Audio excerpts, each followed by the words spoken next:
félicitations. Louis, bon, votre sourire, votre sentiment, votre réaction après cette belle victoire du Paris Saint-Germain. Belle victoire. Je pense que ça a été un très bon match avec beaucoup d'intensité. Ce n'est pas facile de jouer une finale parce qu'on a dû gérer les ballons tout le temps, mais je pense qu'on a préparé la finale del 31, que c'est la deuxième finale de la meilleure des manières. Vous êtes déjà focus sur la finale de la Ligue des Champions? Il y a beaucoup de temps, il y a très longtemps qu'on est pensant en cette finale parce que c'est l'objectif que tout le monde ensemble nous savons et c'est important. Nous voulons faire l'histoire, marquer l'histoire avec nos supporters et on est prêt. Je vous laisse avec Louis, juste un mot sur Kvara. De l'inquiétude pour samedi prochain? Non, rien important, mais après l'échauffement, il n'est pas senti très bien et on a pensé que pas de risque. Nous sommes une vraie équipe et tout le monde ensemble cherchons d'obtenir des trophées et je pense qu'on est à un bon niveau. Bravo Louis. Tu vas les mettre où les trophées? Tu as de la place à la maison pour mettre les trophées encore? ¿Tienes sitio en la casa para poner los trofeos? La place à la maison Il y a beaucoup d'espace. pour les trophées. Non mais quand je vois ton équipe encore ce soir en première mi-temps, elle a été remarquable, elle a été vraiment...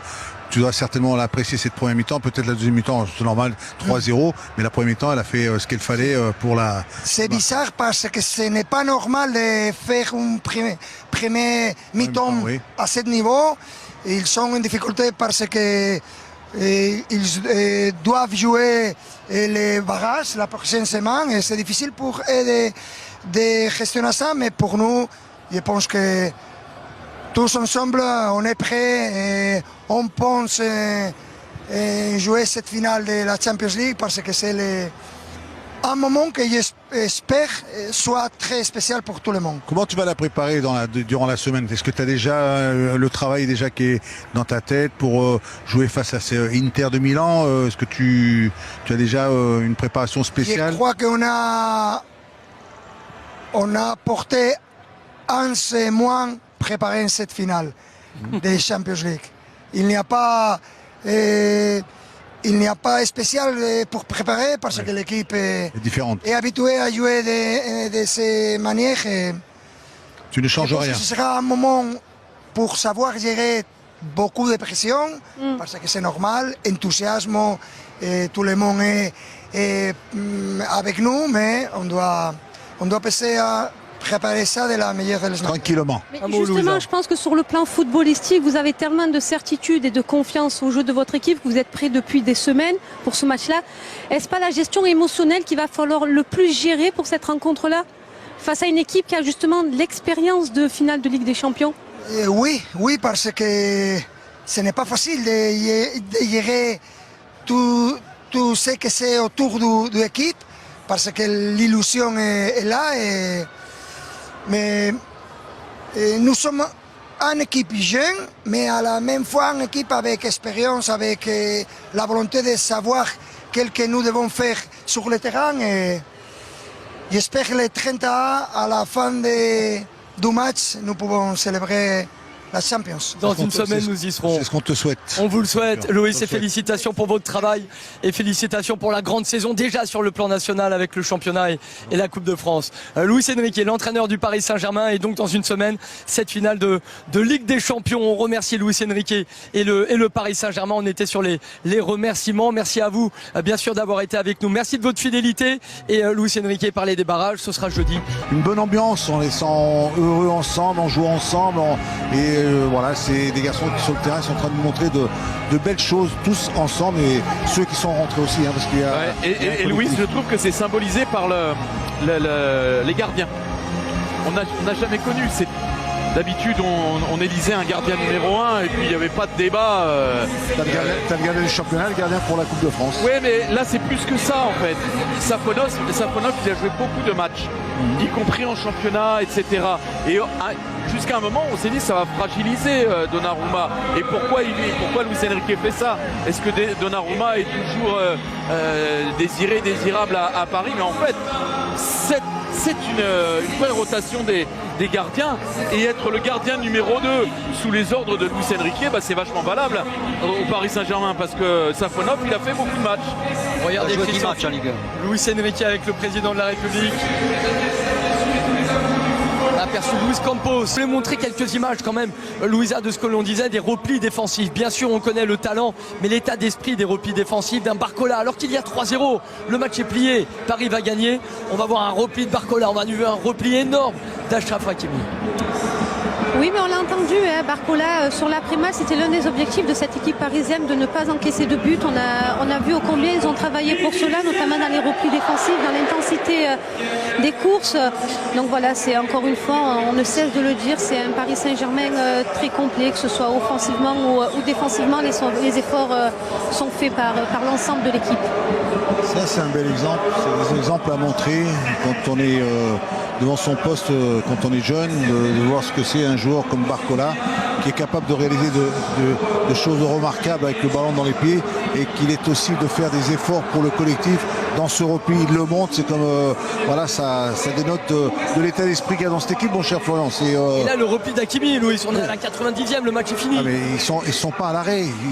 Tu sais, ils sont jusqu'au bout, ils sont là jusqu'au final. Ils vont pas s'arrêter, parce que si on le voit s'arrêter, on va dire tiens, il veut plus parce que le score est acquis. Non, même si le score n'est pas acquis, le score est acquis, ils font les efforts. C'est l'état d'esprit qui est dans cette équipe. On le sent depuis quelque temps. C'est remarquable parce qu'ils les font tous ensemble. Et ça c'est à dénoter, et ça aussi à féliciter l'entraîneur avec son staff d'avoir intégré ceci aujourd'hui dans ce Paris Saint-Germain-là. Et victoire du PSG, Lyon en Ligue Europa et Strasbourg en Ligue Europa Conférence. Louisa, c'est quand même, bien sûr, on a la Ligue des Champions en tête et Paris a ça en tête, mais sur le plan national, Paris a largement dominé la Ligue 1.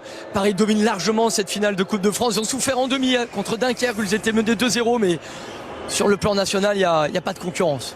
Oui, sur l'ensemble de la saison, on a senti quand même la supériorité parisienne sur tous les compartiments de jeu, que ce soit défensivement, offensivement, tactiquement, dans la compréhension, dans l'analyse, dans la justesse.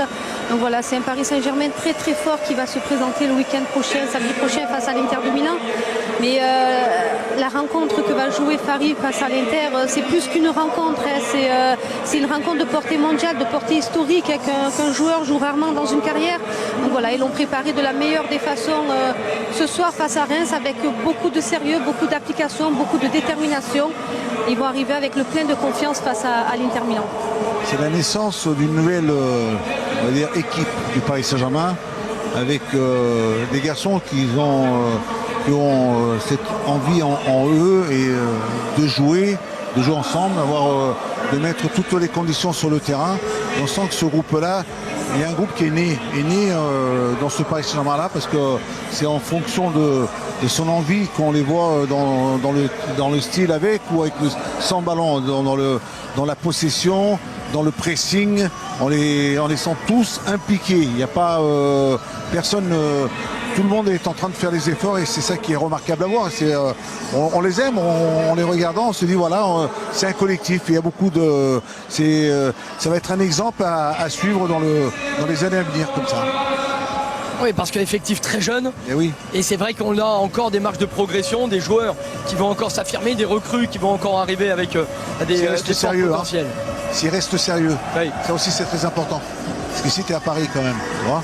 Et ça, c'est un doute que vous avez? C'est toujours ce qui me fait un peu peur, parce que tu sais, j'ai vu un garçon arriver au Paris Saint-Germain qui s'appelait M. Verratti.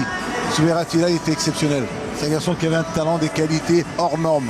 Après, on a vu, tu sais, avec un manque de sérieux peut-être, et ça c'est dommage. Mais c'est pour ça que ces garçons-là, ces jeunes qui sont là, il faut qu'ils le sachent. Aujourd'hui, tu sais, un centre d'entraînement à Poissy, qu'on a eu l'occasion de faire l'inauguration.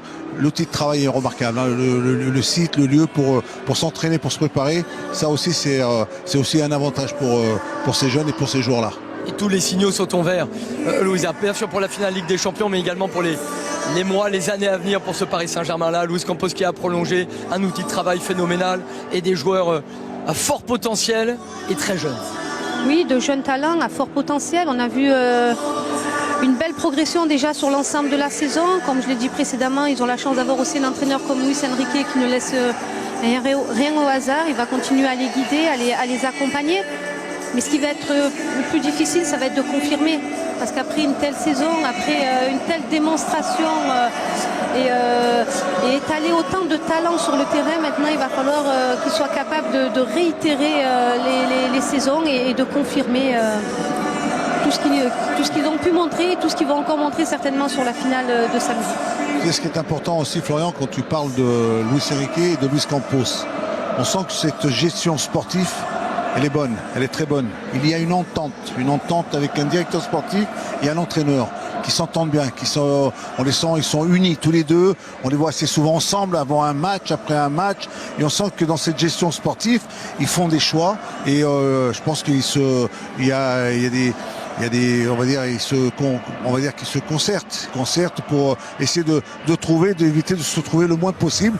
Et avec ces garçons qui sont arrivés aujourd'hui, des Vitinha, des Neves, les Barcola, les Doué qui sont là, ces jeunes sont prometteurs et on sent qu'il y a du travail qui a été fait par l'entraîneur et par aussi Luis Campos aux manettes aussi. Hein. Et Pacho également en défense. Pacho, c'est vrai qu'on n'en parle pas beaucoup de ce rôle défensif, pour le coup ce soir il n'a rien eu à faire. Ça c'est sûr. Si tu me montres une situation pour premier mi-temps, je l'ai bien aimé cette situation du 1 contre 1 où il a su par une certaine maîtrise ne pas se faire éliminer et de la récupérer avec une aisance, une facilité. Oui. Bravo. En tout cas c'était l'une des recrues et là aussi une des interrogations parce que le grand public ne le connaissait pas spécialement. Voilà, joie des Parisiens, bien sûr. Et on sent que les supporters ont envie de donner leur passion, leur courage, leur force pour le match dans une semaine, la finale de la Ligue des Champions. Quelques séquences, Ousmane Dembélé, Louisa qui n'a pas marqué, on va pas bien sûr tout remettre en cause. Ousmane Dembélé a fait une saison exceptionnelle. Il y en a, on l'espère pour lui et pour le Paris Saint-Germain, gardé sous la chaussure pour la semaine prochaine. Oui, complètement. Il a été omniprésent malgré tout. Ouais. Il a participé au premier décalage des situations offensives. On l'a senti qu'il voulait énormément toucher le ballon. Donc il s'est rendu très disponible, très mobile et toujours cette qualité de jeu, de pied. Donc voilà, il a participé à chaque situation offensive du Paris Saint-Germain. On connaît ses qualités, même s'il n'a pas marqué, mais beaucoup de qualité technique, qualité de passe, qualité de dribble. Et c'est un joueur de connexion aussi. Il est très connecté avec l'ensemble des joueurs offensifs. Le voici Ousmane Dembélé qui a eu...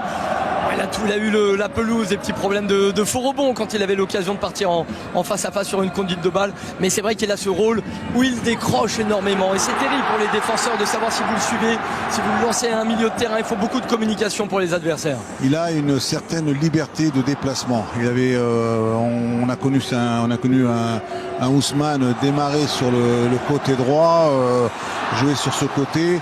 Et puis l'entraîneur, là, on va dire qu'aujourd'hui, il lui a demandé de jouer dans un autre registre, de le positionner un peu dans une position un peu plus axiale, mais ça ne l'empêche pas aussi d'aller à droite, d'aller à gauche. C'est Ousmane Dembélé, c'est vrai que c'est un garçon qui est en train de... Moi, ce soir, il ne nous a pas marqué de but, mais bon, il a été aussi dangereux par ses appels, par ses passes. Il a été présent dans ce jeu offensif que le Paris Saint-Germain met en place. Il amène beaucoup de déséquilibre et d'incertitude chez l'adversaire. Mais quand on parle de permutation, quand on a un Dembélé qui décroche, on a un Hakimi qui prend l'espace, libre dans le dos. Donc voilà, il y a beaucoup de connexions offensivement. Hakimi, c'est vrai que c'est l'homme libre, la liberté que l'on lui donne dans son rôle de joueur sur un côté ou en défense sur le côté droit, mais on le voit assez souvent avec plus de liberté rentrer à l'intérieur du jeu, apporter un surnombre et ça crée peut-être des décrochages pour Doué, aussi pour Dembélé. C'est vrai que pour les adversaires c'est difficile d'avoir une lecture face à ce Paris Saint-Germain parce qu'il y a tellement de bonnes dispositions, de déplacement pour les uns pour les autres. C'est comme au milieu de terrain, tu sais, quand tu vois les Neves, les Vitinha, les Fabian Ruiz se retrouver à droite ou à gauche et quand ils ont le ballon et quand ils ne l'ont pas, c'est un collectif qui marche remarquablement bien. Ouais, cette flexibilité offensive est due au fait que toutes les positions peuvent changer à tout moment. Il y a un mouvement constant et systématique et tout le monde est quasiment habilité à être dans toutes les zones du terrain. Donc c'est vraiment une grande force du côté du Paris Le seul Saint-Germain. qui bouge le moins, qui est resté complètement à gauche, c'est un peu le Barcola. petit Barcola. Hein. Et qui a fait de grandes différences. Et là aussi, pour Luis Enrique, il va falloir choisir les trois de devant, Dembélé, bien sûr, et ensuite Kvara, qui on l'espère ira mieux, Barcola, Désiré Doué, le reste, l'équipe elle est très claire. C'est mieux pour un entraîneur quand même qu'il ait plusieurs bien choix, sûr, oui. que d'en avoir que 2. Il en a 5, 6 et les 6 ils répondent à toutes les attentes qu'il demande qu'il fasse sur le terrain. Hein. Et l'Inter qui attendait peut-être d'être sacré champion d'Italie, ça n'a pas été le cas. C'est bien le Napoli qui a été sacré champion d'Italie. Un mot sur la finale, Louisa, comment vous l'imaginez, parce que l'Inter c'est très fort également. L'Inter ça ne perd pas, on les a vus extraordinaires face au Barça en demi-finale.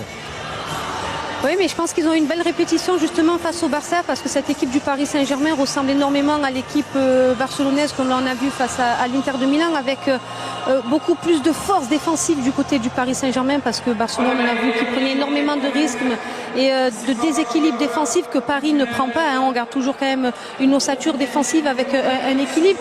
Donc voilà, certainement avec un Paris Saint-Germain qui aura la possession, un Inter Milan qui va énormément défendre et qui défend très bien. Et puis après, dans les transitions, on sait qu'ils vont très vite dans la verticalité et qui peuvent faire très mal avec Lautaro Martinez, avec Marcus Thuram, avec leur piston qui emporte énormément de vitesse sur les transitions. Mais attention aussi, une des grands forts de cette équipe italienne, c'est les coups de pied arrêtés. Donc il va falloir être très fort et avoir la bonne attitude et le bon état d'esprit pour défendre dans cette surface de réparation. Et Paris parfois est en difficulté sur les coups de pied. Sur les coups de pied arrêtés, oui, parce qu'ils ont, même hier, l'Inter marque sur un coup de pied arrêté. Hein, et tu prends cette équipe de l'Inter, il y a 2 ans, ils ont joué une finale. Hein, une finale contre le Manchester City, pas celui qu'on a rencontré cette saison. Hein, c'était le grand Manchester City. J'étais présent à Istanbul. Et l'Inter n'est pas passé loin. Voilà. Et dans cette équipe qui jouera samedi prochain, il y en aura 8 qui auront disputé cette finale il y a 2 ans. C'est-à-dire qu'ils ont acquis une certaine expérience. Ils n'auront Cette équipe a l'expérience, il y a 7-8 joueurs qui ont joué la finale il y a 2 ans. Donc l'approche sera différente pour eux peut-être. En plus ils ont perdu, donc ils auront vraiment à cœur de réussir leur finale. Il y a de la roublardise, il y a de l'expérience, il y a la façon de faire déjouer l'adversaire, comme ils ont fait contre le Barça. Mais Paris, je pense, est plus fort.